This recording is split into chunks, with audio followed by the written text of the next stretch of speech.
My name is Kevin Lewis. I'm the youngest of the three brothers, and I would say my role is a wingman, no pun intended. I'm here to do whatever big brother asks me to do, and that's kind of always the way it's been. So if he has more than one job booked, I'll do some cooking. If he's not able to make a delivery, I'll do a delivery. If he can't do a job at all, I'll take it. So whatever it is that he needs, I'm there for. Will Lewis. I've been in business almost 5 years. I studied hospitality and tourism at Morgan State University, and the business kind of fell in my lap after my mom passed away. But I've literally been cooking probably since I was 9 years old. I used to just hang with my mom in the kitchen and just kind of watch her cook. And after a while, I started getting older and getting in the way, so she ended up making me help her cook, and you know, it was born from there. I had just moved off campus with a few of my line brothers, and I called my mother and I said, hey, I'm making chicken parmesan, and she stopped me in the middle of my statement and said, you're doing what? I said, I want to make chicken parmesan. And she said, when did you start cooking? I said, well, I've been watching you, but you know, I lived on campus. We didn't have a kitchen, so most of the dreams we made were in the microwave. And then of course you start experimenting with some of your own things, but I knew that I arrived that first Thanksgiving that she asked me to make the macaroni and cheese instead of her. So it was something that she definitely did pass down, and she had no idea that we were watching her while she was doing it.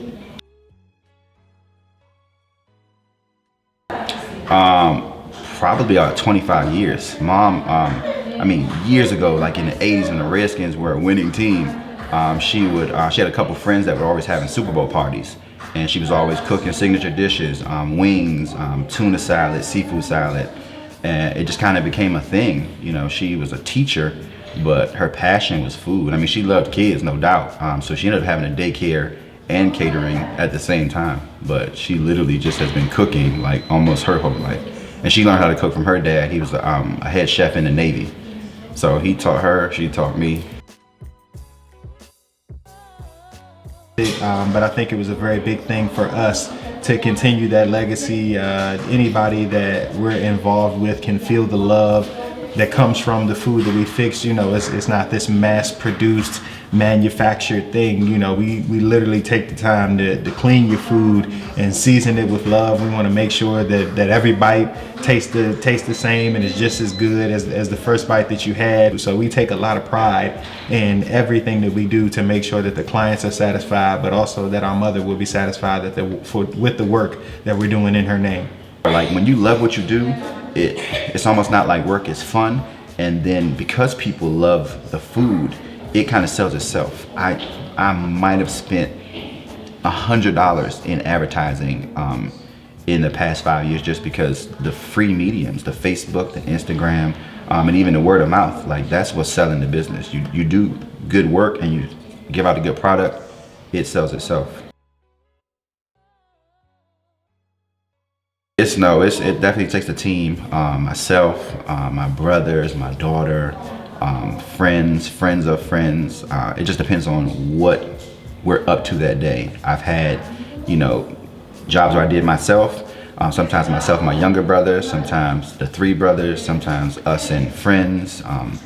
It just depends on what it is, whether it's like a wedding or an event at a homecoming. You know, sometimes you just need hands, even if it's just transporting stuff to get it from the travel vehicle to the venue.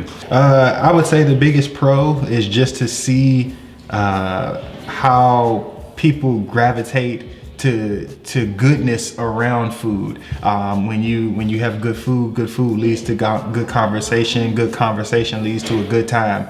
And so when you've got a good meal, good appetizers, good snacks, it's definitely going to enhance your scenario. So we kind of find ourselves at these different venues becoming a part of the entire function because people are having a good time around food. My daughter loves to cook, and she even, like, I don't force it on her. Most people, you know, like, if I play football, I want my son to play football. You know, because I cook, she sees me cooking all the time. Sometimes, without my asking, she'll just pop in the kitchen, hey, Dad, do you need my help? Or, you know, she'll come over for the weekend and say, you know, I was with Mom and I cooked such and such. And I'm like, oh, I don't believe you, prove it. And, you know, she'll replicate a dish that she cooked. And she's cooked things that I cook that I think I do well. And she's shocked me and cooked some things, you know, on my level and exceeded some things I've done.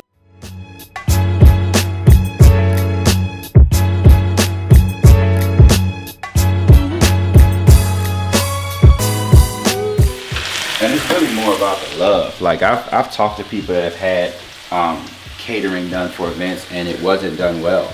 And I mean, because catering is a profitable job, like some people do it for the money, but if you don't love food and if you don't love people, it's something that, you know, you take a risk actually. You know, you put your name out there and you don't do something well, you know, you do an event for 100 people. If those 100 people tell one person, that's 200. They tell 2 people, that's 300. So you can potentially set yourself up to have hundreds of people thinking that you're terrible at what you do. So even when I do larger jobs, you know, I see sometimes like a lot of chefs, they just dump everything in a spot and they dump seasonings. I lay everything out neatly. I can't help it. And I season every piece, like I season piece number 1, like I season piece number 400.